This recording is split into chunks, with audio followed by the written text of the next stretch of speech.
5 তারিখ রাত্রে আবারও গোপন খবরের ভিত্তিতে পুরাতন রাজনগর কাইয়াডেফা হরিহরদোলা কোনাবন এলাকা থেকে মধুপুর থানা বিএসএফ গোয়েন্দা বিবাহিনীর সহযোগিতায় আগরতলা জিআরপি থানার পুলিশ 2টি মামলার সঙ্গে যুক্ত থাকার অভিযোগে 5 মানব পাচারকারীকে গ্রেপ্তার করেছে, যাদের নামগুলি হলো জয়ন্ত দাস, বয়স 30 বছর, বাড়ি উত্তর কাইয়াডেফা, থানা মধুপুর, শেফালিজলা, ত্রিপুরা।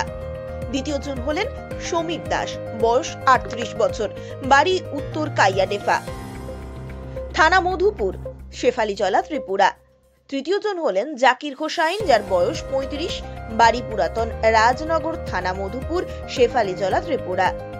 অপরজন হলেন মবিন মিয়া, বয়স 34, বাড়ি পুরাতন রাজনগর, থানা মধুপুর, সিপাহীজলা, ত্রিপুরা।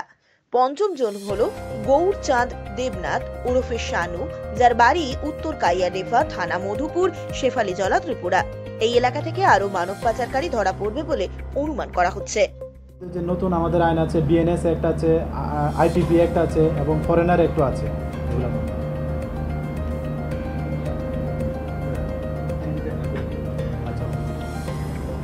অ্যাকচুয়ালি গতকালকে আমরা মোট 5 জন কে অ্যারেস্ট করি হরিহরদোলা বাজার থেকে।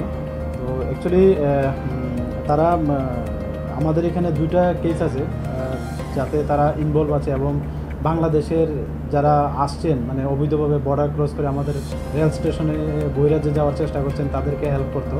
তো ওই সুবাদেই আমরা গতকালকে বিএসএফ এবং মধুপুর থানা এবং আমাদের যে সিস্টার এজেন্সি আছে সবাই মিলে আমরা গতকালকে 5 জনকে অ্যারেস্ট করেছি। তো আজকে আমরা ওনাদের মহামান্য আদালতে প্রেরণ করছি এবং ওখান থেকে তাদের প্রিলিমিনারি ইন্টারোগেশনে আরও নাম আসছে, আমরা দেখছি এগুলি খতিয়ে। তো যারাই ওইটার সঙ্গে যুক্ত থাকবে আমরা অবশ্যই তাদের আইনের আওতায় আনব।